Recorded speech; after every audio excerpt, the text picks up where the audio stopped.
Hello folks, this is River Audio and this is going to be a very short little video, and I will read out aloud to you guys Frank's comment uh, on preamplifiers, and not just any preamplifiers, but high-end preamplifiers that are marketed as the cream of the cream, as the best of the best, and are sold at megabucks.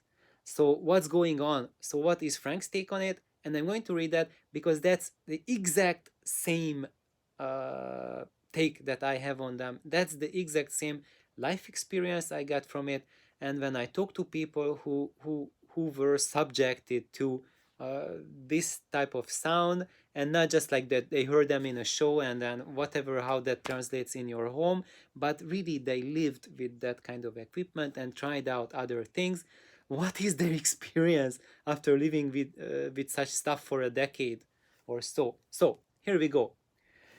When a singer sings, I rarely hear that on this kind of high-end electronics. It always sounds perfectly high-end, not human. Just as János told it, this is János, regulation, rectification, solid state sound, but it pleases the ear of the high-end culture, and you are not allowed to formulate any criticism. And I just so much agree with Frank on this, is that there is just so much marketing pressure on us audiophiles, and and all the I would say the review culture of this really high price category gear. It's all geared towards fetishizing or totemizing or deifying those equipments which have highly regulated power supplies, preferably with loads of solid state electronics. So even for tube amplifiers, tube preamplifiers, what is regarded as the pinnacle is having solid state regulation for them, solid state loading, so constant current solid state loading for them. So basically, even though you are using vacuum tubes, you are turning them into a highly regulated, highly controlled solid state driven devices. And this creates that unique sound, that the high end, or as I would call it, I just came up with this word hype end, this hype end sound, which is a very catchy sound. So if you are not used to live singing, you don't have people in your family who sing, you don't sing yourself. When you go to venues, you listen to people singing in the microphone. So basically, you are not listening to the singer sing, you are listening to the PA system giving it to you. And the way PA systems sound, that's how these hype end gear sound. That regulated electronic, massively over controlled sound. And that's not human. So I'm totally on the same page with Frank on this, is that if you want to get an experience where you connect to your humanity, to the humanity of the person singing to you, that's not reached through over-regulation. However, as Frank said, it always comes down onto the proof of the pudding is its eating. Because applying elements of regulation can work.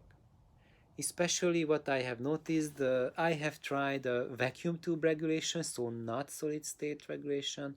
I left out those little ICs from the circuit. And for example, the Dream preamp that I have built for myself, and which I found to be like just extremely phenomenal for my taste, for my experiences. I've never experienced any preamplifier like that. It used VR tube regulation, which is a gas tube, and it did not use, and then that's a completely passive regulation. So there are no active, no comparator circuitry, nothing actively regulating the power supply.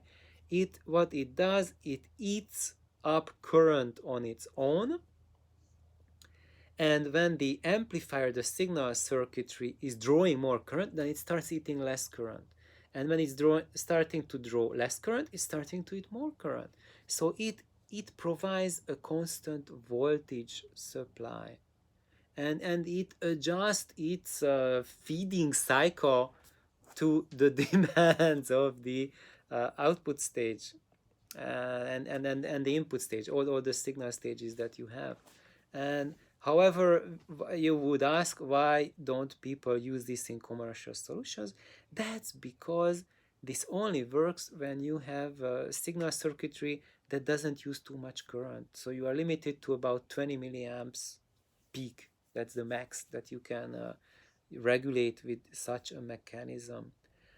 If you want to regulate more, such as in these extravagant Alnic preamplifiers that I've been showing lately, where Frank answered this comment, in those cases you have like 100 milliamps or more, and that's beyond the capacity of the VR tube.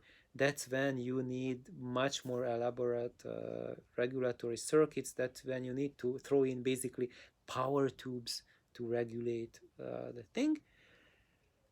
So even in those cases, however you build your design, your schematics, it's really how you execute it, what it does in the end, and you have to match it to your system, and the proof of the pudding is eating.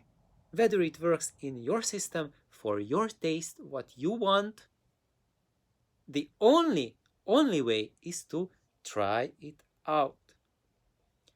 What I can do and what Frank does is that we give you advice and we show you directions, that if you take this road, if you are going towards Rome, you are going to end up in Rome.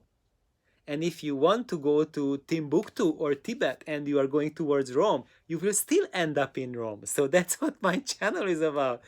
I'm not telling you guys what to choose, what is best. It's totally up to you to find out for yourself what's best for you.